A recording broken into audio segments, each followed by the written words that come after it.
नमस्कार साथियों यदि आप क्रेता हैं या विक्रेता हैं या मान लीजिए आप जूनियर एडवोकेट हैं तो मैं एक चीज़ आपको बता दूं कि रजिस्ट्री करवाने पर कौन कौन से नियमों को आपको ध्यान में रखना चाहिए। और ये रजिस्ट्री विभाग का सरकारी ऑफिशियल नोटिफिकेशन देखिए कि आपको पूरा यहाँ पे विस्तार से बताया गया है कि भाई रजिस्ट्री कराने से पहले आप इन नियमों का ध्यान रखें, क्योंकि आजकल सबसे ज़्यादा कहीं डबल रजिस्ट्री, कहीं अंश से अधिक विक्रय हो रहा है, कहीं सरकारी ज़मीन बेची जा रही है, कहीं गलत श्रेणी की ज़मीन बेची जा रही है, कहीं अंश से अधिक विक्रय हो रहा है। तो भाई इन चीज़ों से सावधान रहें। अब कई लोग कहेंगे कि सर हमने तो बैंक से चेक करवा लिया है, हमने तो चेक करवा लिया, कोई दिक्कत नहीं होगी। देखिए गलत है, ठीक है। इसलिए गलत है क्योंकि बैंक आपका डबल रजिस्ट्री, अंश से अधिक विक्रय टाइटल देख लेगा, लेकिन धारा 116 117 संबंधी विवाद थोड़ी नहीं देख लेगा वो कि इसमें पार्टीशन डिस्प्यूट वगैरह जो है आने वाले भविष्य में हो सकता है, ठीक है। या मान लीजिए सेक्शन 98 वगैरह, ये थोड़ी नहीं चेक कर लेगा। कई मेरे पास ऐसे मैटर्स आ रहे हैं जहां पे बैंक ने बकायदा चेक कर लिया, उनका पोजीशन भी हो गया था, लेकिन बाद में पोजीशन हट गया और अब वे जो है डिस्प्यूट कर रहे हैं, ठीक है ना। तो अब देखिए साथियों, मैं एक चीज आपको बता दूं कि क्या नए नोटिफिकेशन है और आपको क्या क्या ध्यान में रखना चाहिए, और खासकर जो जमीन खरीद रहा है उसके लिए बेहद जरूरी है, और जमीन बेच रहा है वो भी ध्यान रखे, ठीक है। उससे पहले एक चीज आप देख लीजिए, कई लोग कहते हैं कि सर आप वीडियो में लोगों को डराते हैं। मैं डराता नहीं हूं, प्रूफ देखिए क्या क्या हो रहा है। देखिए यहाँ पे आप देख सकते हैं कि बेनामा माने रजिस्ट्री के अनुसार क्रेता का अंश रकबा नहीं खुला, अतः नामांतरण कार्रवाई निरस्त की जाती है। पत्रावली पूरी कैंसिल हुई उसमें। हमारे पास सैकड़ों मैटर, जैसे मान लीजिए 100 कॉल्स आ रहे हैं, अपॉइंटमेंट ले रहे हैं लोग, तो 10 मैटर्स इसी प्रकार के आ रहे हैं। अब देखिए यहाँ पे साथियों आप देख सकते हैं, यहाँ पे लखनऊ का मैटर है, खाता संख्या ये दिया गया है, ठीक है ना। निरस्त करते हुए उक्त भूमि राज्य सरकार में लगाए जाने हेतु सेवा में प्रेषित किया जाए।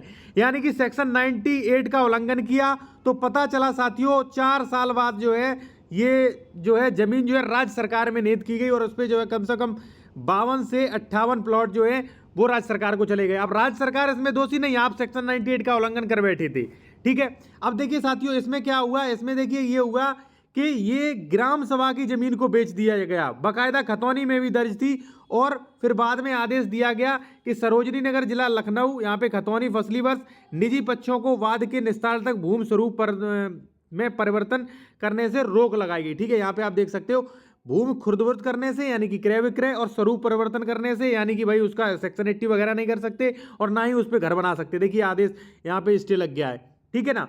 तो अब आप देख सकते कितनी धोखाधड़ी हो रही है। अब देखिए यहाँ पे ये वाला मैटर देखेंगे साथियों आप, तो रजिस्ट्री संख्या 5307, प्लॉट संख्या 28, खसरा संख्या 36, और सेम प्लॉट की रजिस्ट्री की गई है, रजिस्ट्री संख्या 5440, प्लॉट संख्या 28 और खसरा संख्या 36। यानी कि साथियों धोखाधड़ी तो बहुत चल रही है, ठीक है। हाँ, तो अब इसके बारे में हम आपको पूरा विस्तार से समझाएंगे, और लास्ट में ये भी समझाएंगे कि भाई कौन कौन से डॉक्यूमेंट चेक करें। ये पूरा मैंने जो जो फ्रॉड होता है ना, पूरा आप लोगों के लिए तैयार किया है, ठीक है ना। तो चलिए सब कुछ समझेंगे। सबसे पहले ये समझ लीजिए कि सरकार की ऑफिशियल गाइडलाइंस क्या है वो आप देखिए। उससे पहले एक चीज और, अगर आप नए एडवोकेट हैं या वकालत सीखना चाहते हैं तो आप डॉक्यूमेंट्स चेक कैसे करना सीखें, या मान लीजिए स्पेशल वीडियो देखना चाहते हैं या कमेंटों में प्रश्न के जवाब, नए ऑर्डर्स, ठीक है, और आप वकालत सीखना चाहते हैं अच्छी, तो आप अभी जाइए इस चैनल को ज्वाइन कर सकते हैं ओनली 59 रुपए में, ठीक है। तो अभी आप जाके ज्वाइन कर लीजिए अगर आप नए जूनियर एडवोकेट हैं, ठीक है, या आप वकालत सीखना चाहते हैं बिना एलएलबी के बेहतर वकालत, तो आप स्पेशल वीडियो देखिए जाके, उसमें प्रक्रियाएं बताई हैं हमने। देखिए ये क्या कह रहा है वो आप जान लीजिए आप, कि अचल संपत्ति विक्रय का विक्रय अनुबंध में देखिए सबसे पहले क्या है वो आप देखिए। और देखिए मैं एक चीज और बता दूं कि कई लोग जो है, अगर मान लीजिए आप बेहतर कानूनी सलाह लेना चाहते हैं, डॉक्यूमेंट चेक करवाना चाहते हैं, या आप कोई प्रॉपर्टी परचेज कर रहे हैं उसका डॉक्यूमेंट चेक करवाना चाह रहे हैं कि वो जमीन विवादित तो नहीं, डबल रजिस्ट्री, अंश से अधिक विक्रय, धारा 116 117 98, आप काफी कुछ चेक करवा सकते हैं। हमारा कॉन्टैक्ट नंबर वीडियो के डिस्क्रिप्शन में मिल जाएगा, डायरेक्ट कॉल मत करिए, व्हाट्सएप पे मैसेज करके अपॉइंटमेंट ले सकते हैं। देखिए साथियों यहाँ पे देखिए, क्रेता को विक्रेता के संबंधित संपत्ति पर प्राप्त स्वामित्व एवं अधिकार की जानकारी अवश्य कर लेनी चाहिए।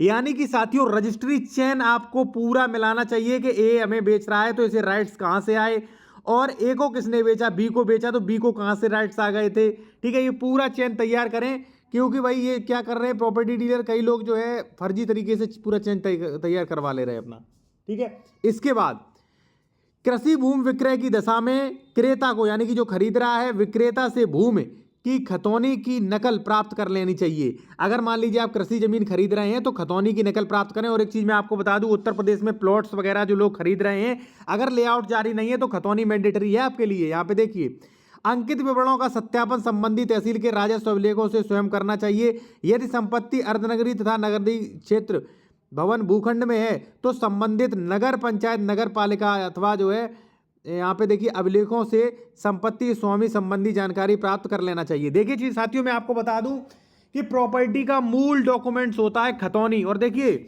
99% उत्तर प्रदेश में इनवैलिड प्लॉटिंग की जा रही है, उसी में आप खरीद रहे हो। लेआउट वाले प्लॉट काफ़ी महंगे हो जाते हैं, आम आदमी नहीं खरीद पाता है वो, ठीक है ना। तो मैं यही कहूँगा कि भाई अगर मान लीजिए आप खरीद रहे हो तो ये चीज़ें चेक करें, ठीक है, खतौनी वगैरह पूरा चेक करें। यहाँ पे आप देखिए स्वामित्व संबंधी विवाद तो नहीं, ये भी चेक करिए, ये भी आप चेक करवाइए, ठीक है। अगर आप चाहे तो मेरे द्वारा भी चेक करवा सकते हैं, कॉन्टैक्ट नंबर वीडियो के डिस्क्रिप्शन में मिल जाएगा आपको। यहाँ पे स्पष्ट लिखा है कि स्वामित्व संबंधी विवाद तो नहीं है। अब देखिए मान लीजिए कई बार क्या है, मेरे पास खतौनी आती है कि सर चेक कर दीजिए, और पता चलता है कि भाई उस पर तो स्टे लगा हुआ है, ठीक है, पता चल रहा है उस पर तो अंश से अधिक विक्रय कर रहा है, पता चला भाई इसका जो आदेश दाखिल खारिज का आदेश ही नहीं हुआ है। तो ये चीज़ें चेक कर लीजिए, ठीक है, कोई डिस्प्यूट तो नहीं है। योजना में स्थित संपत्ति किसी अन्य पक्षकार से क्रय की जा रही है तो इस दशा में संस्थाओं अभिलेखों से भी संपत्ति का स्वामित्व संबंधी अधिकार प्राप्त की जा सकती है। भाई स्वामित्व संबंधी उसका अभिलेख देखें, भाई इसे संपत्ति कैसे प्राप्त हुई, कोर्ट के ऑर्डर से, पट्टे से, संक्रमणी जमीन है, संक्रमणी जमीन रजिस्ट्री से, दान पत्र से, वसीयत से कैसे प्राप्त हुई, ठीक है, पूरा उसका वो वेरिफिकेशन करें। अब देखिए यहाँ पे विक्रेता को संबंधित संपत्ति का स्वामित्व यदि पंजीकृत लेख पत्र या मान लीजिए रजिस्ट्री दिखा रहा है तो ये चेक करिए कि भाई इसका जो है, यहां पे आप देखें सत्यापन करा लें। यानी कि अगर मान लीजिए रजिस्ट्री दिखा रहा है आपको तो ये चेक करें पहला नंबर पे कि इस रजिस्ट्री से रजिस्ट्री तो नहीं कर दी गई है, ये बेच तो नहीं गई है। दूसरा नंबर ये है रजिस्ट्री वेरिफिकेशन कि भाई ये ऑनलाइन आ रहा है कि नहीं आ रहा है। तीसरा म्यूटेशन हो चुका है कि नहीं हो चुका है। चौथा सबसे जरूरी कि इसमें जो है कोई ये प्रॉपर्टी बेच रहा है, गाटा संख्या मान लीजिए 16 है, बेच रहा है, आपको रजिस्ट्री दिखा रहा है, तो गाटा संख्या 16 का कोई एग्रीमेंट तो नहीं है, कोई दान पत्र तो नहीं है, कोई वसीयत तो नहीं है, कोई पहले मान लीजिए कुछ रेंट एग्रीमेंट, सेल एग्रीमेंट कुछ रजिस्टर्ड तो नहीं कराया गया। ये भी चेक कर लीजिए, क्योंकि प्रॉपर्टी ट्रांसफर एक्ट सेक्शन 3 ये कहता है कि जब भी आप प्रॉपर्टी परचेज करने जा रहे हैं तो वहां पे आपको वास्तविक कब्जे की संसूचना होनी चाहिए। जैसे मान लीजिए मैं आपको प्रॉपर्टी बेच रहा हूं तो आपको ये सूचना होनी चाहिए कि मैं जो प्रॉपर्टी बेच रहा हूं उसका पहले से किसी को एग्रीमेंट तो नहीं कराया गया है, पहले से किसी को दान पत्र पे नहीं दे दी गई है, पहले किसी को रजिस्ट्री तो नहीं कर दी है। ये सुनिश्चित करना आपका काम है। प्रॉपर्टी ट्रांसफर एक्ट सेक्शन 3 में आप ये बात पढ़ लेंगे, ठीक है। अब देखिए यहाँ पे चौथा चीज क्या कह रहा है। कई लोग ये कहते हैं कि सर आप एडवर्टाइज बहुत करते हो, उसके बाद भी भाई हमारे कमेंट्स में लोग पूछते हैं कि सर कॉन्टैक्ट नंबर कहाँ है, सर कॉन्टैक्ट नंबर कहाँ है। तो भाई कॉन्टैक्ट नंबर जो है हमारा वीडियो की डिस्क्रिप्शन में मिलेगा। अगर आप कोई प्रॉपर्टी खरीदने का प्लान कर रहे हैं तो लीगल एडवाइस ले सकते हैं, या डॉक्यूमेंट्स चेक करवाना चाहते हैं कि प्रॉपर्टी विवादित तो नहीं है तो वो भी आप करवा सकते हो। साथियों यहाँ पे आप देखिए कि क्रेता को संबंधित भूमि संपत्ति की पहचान भौतिक सत्यापन से भी कर लेनी चाहिए। भाई इस प्रॉपर्टी का आप डॉक्यूमेंट्स तो देख चुके हो, एक्स प्रॉपर्टी का, तो बैंक ने भी कह दिया कि सही है भाई, लोन दे दिया। अब इसका सत्यापन करिए कि भाई धारा 116 117 का विवाद तो नहीं चल रहा है सह खातेदारकों में, ये देख लीजिए, कहीं ये मिन जुमला नंबर तो नहीं, ये देख लीजिए, इसका पोजीशन वहां पे है फिजिकली, ये देख लीजिए, विवाद तो नहीं है, ये देख लीजिए भाई, वरना बैंक का लोन चलता रहेगा और आप कोर्ट कचहरी के चक्कर काटोगे, ठीक है ना। अब देखिए ये यहाँ पे क्रेता को विक्रेता की पहचान सुनिश्चित कर लेनी चाहिए। जैसे मान लीजिए आप मुझसे प्रॉपर्टी खरीद रहे हो, मैं आधार कार्ड दिखा रहा हूं, ठीक है, कि मैं ही श्याम सिंह हूं, ठीक है ना, मैं ही श्याम सिंह हूं, तो आप ये पता कर लीजिए भाई ये व्यक्ति श्याम सिंह है कि नहीं, या तो आप उसे पहले से जानते हो। पता चले मैं अच्छे हूं, बता रहा हूं श्याम सिंह, और पता चले आपको चूना लगा दिया, पूरी प्रॉपर्टी फेक हो गई। अब आप कई लोग कहेंगे क्यों बेवकूफ़ बना रहे हो, ऐसे रजिस्ट्री ऑफिस में रजिस्ट्री हो जाएगी, भाई ऐसे ही रजिस्ट्री हो जाएगी। और आप इसीलिए तो भाई देखिए कई लोग हमने देखे हैं कि रजिस्ट्री लिए घूम रहे हैं और दाखिल खारिज लिए घूम रहे हैं, कब्जा नहीं मिल पा रहा है, कोर्ट कचहरी के चक्कर काट रहे हैं, ठीक है ना। तो ये चीज़ें देखते रहें भाई।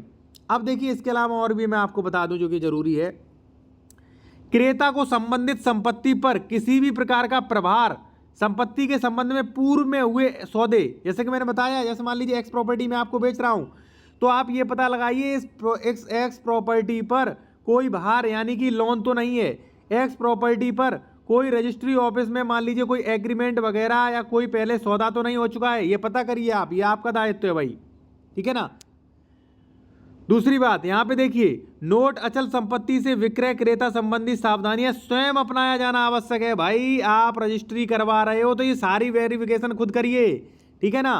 और इसके अलावा देखिए, स्वामित्व संबंधी अधिकार से संबंधित किसी भी प्रकार की त्रुटि के लिए हमारा रजिस्ट्री ऑफिस जिम्मेदार नहीं होगा, भाई स्पष्ट कर दिया है, ठीक है। तो भाई अपना खुद चेक करें। और मैं आपसे कहूंगा, अगर मान लीजिए आप चेक बहुत बड़े होशियार हैं तो बात अलग है, वरना आप चाहें तो हमारे द्वारा भी लीगल एडवाइस, बेहतर कानूनी सलाह ले सकते हैं या डॉक्यूमेंट्स भी चेक करवा सकते हैं। मैंने पूरा बताया है, ठीक है ना, कि क्या क्या चेक करवाएं, डबल रजिस्ट्री, अंश से अधिक विक्रय, भाई पूरा तमाम बड़ी लिस्ट है, ठीक है ना।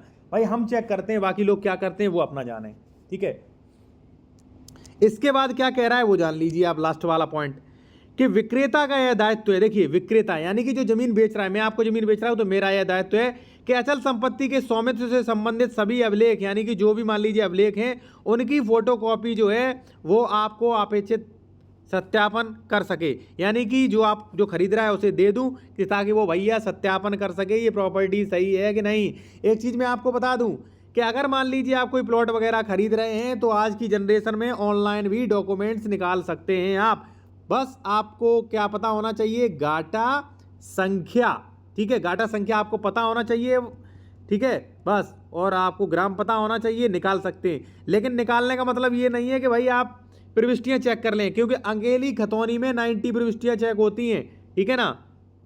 अब देखिए भाई, जो हम चेक करते हैं बेसिकली वो आप देख लीजिए, हम इससे भी ज़्यादा कुछ चीज़ें और भी चेक करते हैं, वो इसमें नहीं है, नेक्स्ट वीडियो में कभी बताएंगे। और भी चीज़ें हैं, जैसे मान लीजिए धारा 116 है वो भी देखते, 117 है, जुमला नंबर तो नहीं है वो भी चेक कर लेते हैं भाई, ठीक है ना। और भी कई चीज़ें देख लेते हैं भाई, हमारे क्लाइंट को कहीं पर परेशानी तो नहीं होगी, नॉर्मल प्रथम दृष्टि से, ठीक है। और आप चाहें तो आप कंसल्टेशन भी कर सकते हैं और आप चाहें तो डॉक्यूमेंट्स भी चेक करवा सकते हैं, अगर आप उत्तर प्रदेश में प्रॉपर्टी खरीद रहे हैं तो, कि प्रॉपर्टी सर सही है कि नहीं है, कोई विवाद वगैरह तो नहीं है, ठीक है। अब देखिए मैं क्या क्या चेक करता हूँ, SC ST को ज़मीन तो नहीं है, खतौनी की श्रेणी नंबर क्या है, क्योंकि प्रत्येक श्रेणी की ज़मीन नहीं बेची जा सकती है, ठीक है। अब ज़मीन असंक्रमणीय है कि संक्रमणीय, क्योंकि ट्रांसफरेबल राइट्स वाली ही ज़मीन बेची जा सकती है, गैर ट्रांसफरेबल राइट्स वाली पहले रजिस्ट्री नहीं होगी और हो भी गई तो कैंसिल हो जाएगी, ठीक है ना। अब देखिए और भी चीज़ें मैं आपको बताऊँ भाई, यहाँ पे देख लीजिए थोड़ा, विक्रेता का सही नाम और पिता का नाम खतौनी पे, और खतौनी में जो नाम हो वही रजिस्ट्री पे मेंशन करवाओ, वरना दाखिल खारिज नहीं होगा, ठीक है। और देखिए रजिस्ट्री में सारे शपथ पत्र लगवाइए, धारा 89 है, धारा 90 है, धारा 98 है, धारा 99 है, इन सबके शपथ पत्र लगवाइए, ठीक है। विक्रेता का कुल अंश कितना है और कितना इसने ज़मीन बेच लिया है, ठीक है। अगर पैतृक संपत्ति नहीं है तो ट्रांसफ़र का जरिया क्या है, देखिए या तो मेरी पैतृक संपत्ति होगी या मुझे मिली होगी। अगर मेरी पैतृक संपत्ति है तो वो पूरा देखिए, अगर मिली है तो चेक करिए किससे मिली है, ठीक है। Transfer, gift deed, sale deed क्या हुआ था, ठीक है। खतौनी पर हुए सभी आदेश, देखिए खतौनी पर चाहे 10 आदेश हों चाहे यहाँ पे 100 आदेश हों, सभी आदेश चेक करिए, कहीं कोई गलत आदेश तो नहीं है, पता चले नजस्ती का आदेश ग्राम सभा में दर्ज की जा रही, क्या हुआ आदेश, सब कुछ चेक करो, ठीक है।